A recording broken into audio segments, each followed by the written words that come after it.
avec vous. Évangile de Jésus-Christ selon saint Matthieu.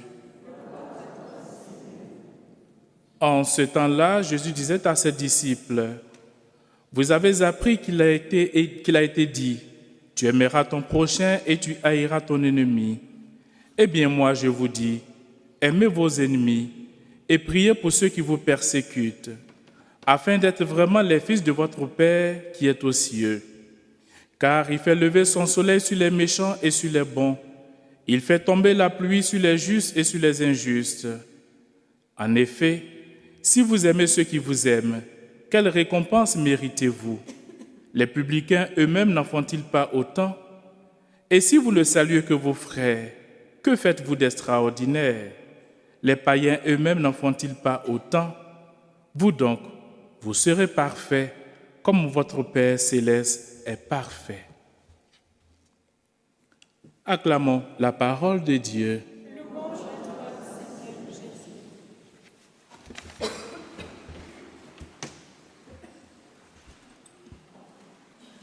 Comme nous le savons tous, chers frères et sœurs et chers amis, le Seigneur nous a donné un commandement nouveau.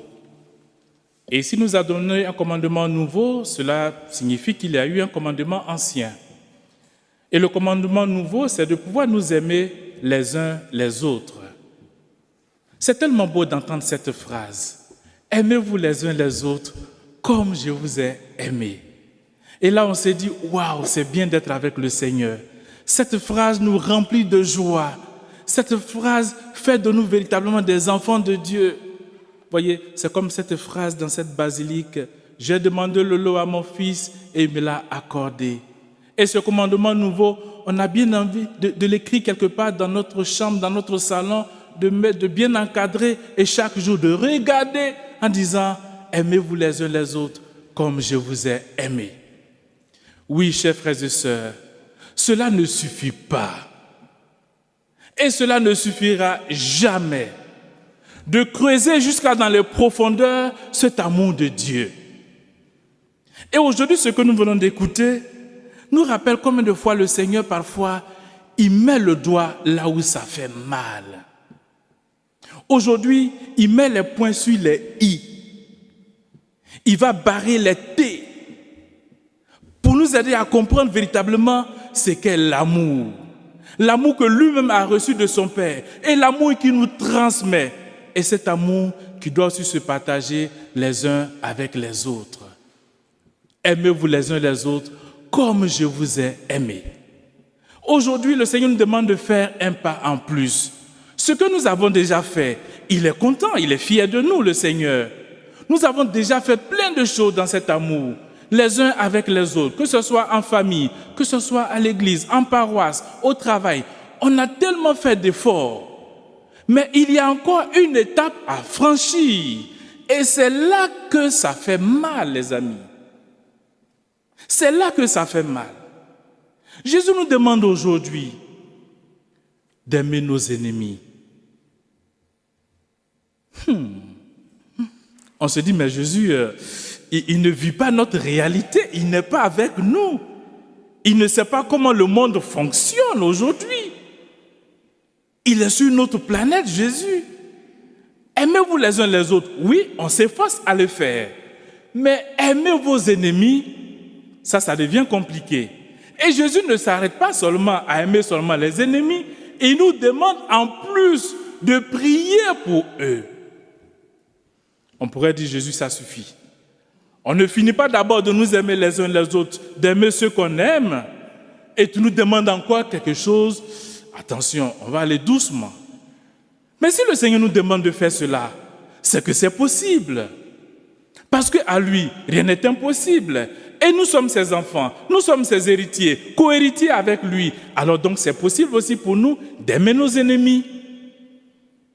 Mais aimer son ennemi, ce n'est pas seulement au travail, celui qui va voir le patron, qui va raconter des choses sur toi pour prendre la première place. Ce n'est pas ça l'ennemi. L'ennemi, ce n'est pas sur la route pendant que vous conduisez, quelqu'un qui passe devant vous et qui perturbe un peu votre conduite. Ce n'est pas ça l'ennemi.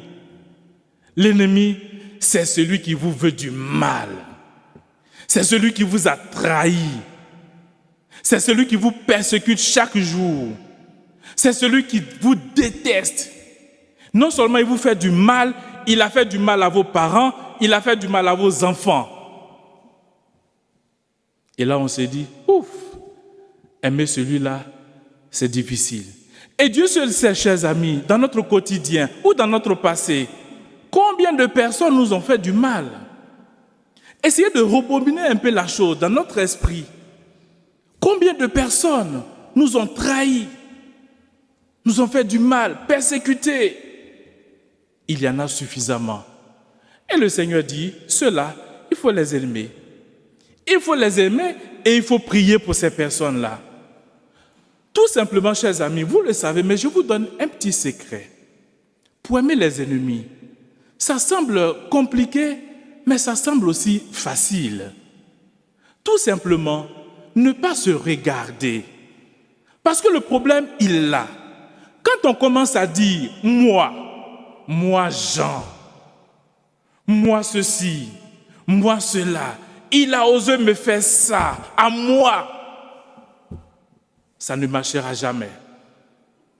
Tant que ce moi va demeurer dans notre vie, on ne verra jamais l'autre. C'est lui qui veut du mal et pouvoir l'aimer, ça ne passera jamais. Chaque fois que nous allons abaisser notre tête pour regarder notre nombril, ça ne passera jamais d'aimer l'ennemi. L'amour, il faut se dessaisir. On ne compte plus. Quand Jésus nous demande d'aimer l'ennemi, c'est-à-dire que moi, je n'existe pas. Ça, c'est la première des choses. Ne pas se regarder soi-même. Moi, ça n'existe pas. Il faut qu'on mette une croix sur ce moi. Deuxième secret, regardons celui qui a été transpercé. Regardons celui qui est mort pour nous. Regardons celui qui a pardonné à ses bourreaux, à ses ennemis, à ses persécuteurs. Quand il a dit « Père, pardonne-leur », ils ne savent pas ce qu'ils font. Si chaque jour, dans le moment difficile d'aimer l'ennemi, et que nous levons les yeux pour voir ce monsieur qui est mort pour toi et qui est mort aussi pour l'autre, je peux lui demander la force nécessaire et la grâce pour aimer l'autre tel qu'il est. Oui, aimer l'autre, c'est difficile. Parce qu'il ne pense pas comme moi. Parce qu'il m'a fait souffrir. Parce qu'il ne pense pas, il ne réfléchit pas comme moi. Parce qu'il est trop bête. Parce qu'il pense comme ça, parce qu'il fait ceci, parce qu'il fait cela. Il est différent de moi. Et c'est celui-là que je dois aimer. Oh, c'est trop facile d'aimer celui avec qui, fait une randonnée. C'est plus facile de prendre un café. C'est plus facile de l'aimer. De boire une bière. C'est plus facile. C'est plus facile d'aimer celui qui aime les frites comme moi. C'est plus facile. C'est pas ce que Jésus demande, les amis. Celui qui est différent de nous, qui ne pense pas comme nous, qui nous veut du mal, c'est ça l'ennemi. C'est celui-là l'ennemi que je nous demande d'aimer et de prier pour lui. Chers amis, dites-moi, regardons la Vierge Marie. Regardons la Vierge Marie au pied de la croix. Et qui voit son fils mourir. Dites-moi, dans vos réflexions, dans vos moments de lecture, est-ce que vous avez vu quelque part où il est écrit au pied de la croix du Christ, la Vierge Marie, elle s'est révoltée, elle a saisi les soldats, elle a voulu se battre avec les soldats pour libérer son fils. Vous avez déjà vu ça quelque part? Non. C'est le modèle de la perfection. Le modèle d'aimer l'autre tel qu'il est. Le modèle de l'amour parfait.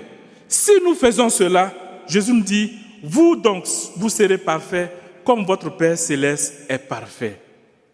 Si nous agissons comme les païens, comme les pharisiens, il n'y a rien d'extraordinaire. Quelle serait donc notre récompense? Mais aimer l'autre, celui qui est différent de moi, en ce moment-là, nous atteindrons l'amour dans sa perfection et dans sa plénitude. Voilà ce que le Seigneur nous demande aujourd'hui.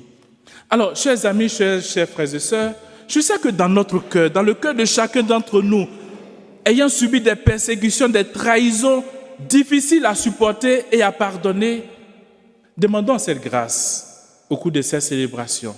Et demandons à la Vierge Marie au pied de la croix, qui ne s'est pas révoltée et qui était dans la même attitude que son fils de pardonner au bourreau, nous aussi de pouvoir pardonner à celui qui nous a offensés, celui qui nous a trahis. Nous sommes tous des pécheurs, les amis. Nous sommes tous des pécheurs. Mais le Seigneur a ce regard bienveillant envers nous, comme aussi envers les autres pécheurs. Ceux que nous devons pardonner, ceux à qui nous devons pardonner et faire du bien et prier pour eux. C'est le même soleil qui brille sur nous. C'est la même pluie qui tombe sur nous. Alors, regardons-nous. Combien de fois le Seigneur nous pardonne? Combien de fois le Seigneur nous aime malgré nos péchés? Et c'est la même attitude, c'est le même regard qu'il a aussi envers l'autre. Et je dois l'aimer et je dois prier pour lui. Si en sortant de cette eucharistie, de cette messe, en sortant de cette basilique, chacun de nous peut déposer au pied de la croix du Christ, sur l'autel où nous allons consacrer le pain et le vin, de ce que nous avons sur le cœur, de nos larmes qui vont tomber. Si nous pouvons déposer tout cela sur l'autel du Seigneur, nous allons repartir de chez nous très légers, très très légers, parce que le Seigneur va nous aider à pouvoir désormais pardonner à celui qui nous a offensés, à celui qui nous a blessés. Demandons à la Vierge Marie de nous aider et de nous accompagner à libérer notre cœur, de tout ce qui est colère, de tout ce qui est esprit de vengeance. Et disons tout simplement au Seigneur, je vais t'aimer comme toi tu m'as aimé. Je vais aimer mon prochain comme tu m'as aimé. Je vais aimer mon ennemi comme toi, Seigneur, tu m'as aimé.